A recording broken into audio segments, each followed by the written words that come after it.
நான் சொல்றது கான்ட்ரவர்ஷியலான அட்வைஸா இருக்கலாம், இதை தம்ப்நெயில் போட்டு ட்ரோல் பண்ணலாம், அது உங்க விருப்பம். எல்லாரும் சொல்றேன் கேட்டுக்கோங்க. என்னுடைய பக்தர்கள், என்னுடைய சீடர்கள் எல்லாருக்கும் சொல்றேன் கேட்டுக்கோங்க. உங்களுக்கு 3 குழந்தை வேணும்னு நினைச்சீங்கன்னா அட்லீஸ்ட் 5 குழந்தை பெற்றுக்கோங்க. உங்களுக்கு 2 போதும் நினைச்சீங்கன்னா அட்லீஸ்ட் 4 குழந்தை பெற்றுக்கோங்க. உங்களுக்கு வேணுன்ற குழந்தைங்களை உங்களோட வளர்த்து நீங்க வச்சுட்டு எக்ஸ்ட்ராவா பெற்றுக்கிற குழந்தைங்களை ஒரு 7 வயசு வரைக்கும் வளர்த்து ஒரு குழந்தைய இந்த தொகையடியார்களுக்காக தொகையடியார் சம்பிரதாயம் சிறக்க அனுப்புங்க. தேவாரம் திருவாசகம் படிக்கிறதுக்கோ, அதாவது ஒதுவாரா மாறுறதுக்கோ, அல்லது 30 திருமேனி தீண்டுவார் அந்த பயிற்சிக்கோ.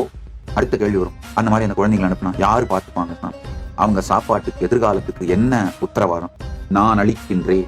கைலாசத்துக்கு அனுப்புனா மட்டும் இல்ல, நீங்க ராமகிருஷ்ண மடத்துக்கு அனுப்பினாலும், எந்த ஆதீனத்துக்கு அனுப்பினாலும், எந்த குருகுலத்துக்கு அனுப்பினாலும், எங்க இந்த தொகையடியார் வம்சம் சிறக்கவும் பூத பரம்பரை பொலியவும் நீங்க அனுப்பியிருந்தீங்கன்னா, இந்த மாதிரி அமைச்சிருக்கேன் சாமி, ஆனா அவங்க 2 பேர் போனதுனால என் குடும்பத்துக்கு வருமானம் வேணும் சாமி அப்படின்னு எனக்கு அப்ளை பண்ணுங்க.